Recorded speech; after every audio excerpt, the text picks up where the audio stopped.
వెనుకొండ నరసరావుపేట రోడ్డులో వేయించేసి ఉన్న శ్రీ జ్యేష్ఠలక్ష్మి సమేత శ్రీ శనైశ్వర స్వామి ఆలయంలో శని అమావాస్యని పురస్కరించుకొని తెల్లవారుజాము నుంచి ప్రత్యేక పూజలు నిర్వహించారు. శనైశ్వర స్వామికి అమావాస్యలో నిర్వహించే ఈ పూజలు ఎంతో విశేషమని, యుగాలుగా శని అమావాస్యకున్న ప్రత్యేకతను, విశేషాలను ఆలయ వ్యవస్థాపక అధ్యక్షులు జానపాటి పరమేశ్వరరావు వివరించారు. అమావాస్య సందర్భంగా స్వామివారికి నిర్వహించిన హారతి ప్రత్యేకంగా నిలిచింది. జరుగుతున్న ప్రత్యేక పూజలకు పెద్ద సంఖ్యలో హాజరైన భక్తులకు అన్న సంతర్పణ చేశారు.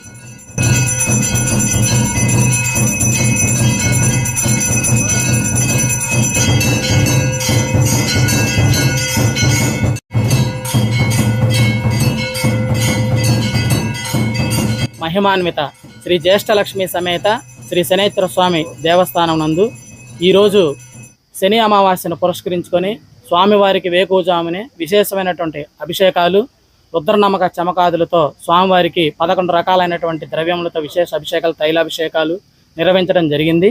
ఈ యొక్క శని అమావాస్య అనేటువంటిది ప్రతి సంవత్సరంలో 1 కానీ లేదా 2 కానీ వస్తాయి. అయితే ఈ సంవత్సరం ఈ యొక్క శ్రావణ మాసంలో కృష్ణపక్షంలో ఈ యొక్క శనివారం రోజున అమావాస్య తిథి రావడం వల్ల దీన్ని శని అమావాస్య అని చెప్పేసి పిలుస్తూ ఉంటారు.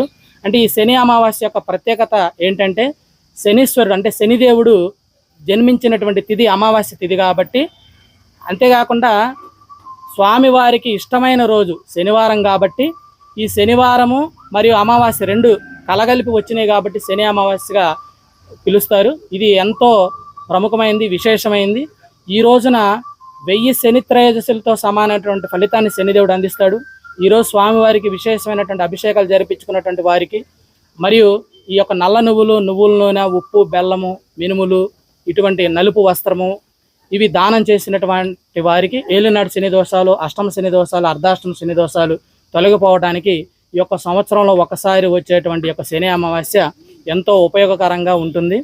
అయితే జీవుల యొక్క కర్మఫల ప్రదాత, కలియుగానికి రాజు అయినటువంటి శనిదేవుడికి కోసం, ఆయన యొక్క అనుగ్రహం కోసం కేవలం మానవులు మాత్రమే కాదు, దేవతలు కూడా ఈ యొక్క శని అమావాస్య కోసం ఎదురు చూస్తూ ఉంటారు. అంతేకాదు విక్రమాదిత్య మహారాజు ఉజ్జయిని మహారాజ్యాన్ని విడిచి 7.5 సంవత్సరాలు అష్టకష్టాలు పడిన తర్వాత తిరిగి శనిదేవుడి అనుగ్రహంతో తన రాజ్యాన్ని చేజిక్కించుకున్న రోజు, చక్రవర్తి అయిన రోజు కూడా ఈ యొక్క శని అమావాస్య. అంతేకాకుండా సత్యహరిశ్చంద్రుడు కూడా సత్యవాక్ పరిపాలకుడుగా కీర్తి గడించింది కూడా ఈ శని అమావాస్య తిథి రోజే కాబట్టి ఈ యొక్క రోజుకి ఎంతో విశేషమైనటువంటి ఫలితం ఉంది. కాబట్టి ఈ రోజున ఈ యొక్క దేవస్థానం నందు ఇచ్చేసినటువంటి భక్తులందరికీ కూడా ఇక్కడ అన్నదాన కార్యక్రమం ఏర్పాటు చేయడం జరిగింది.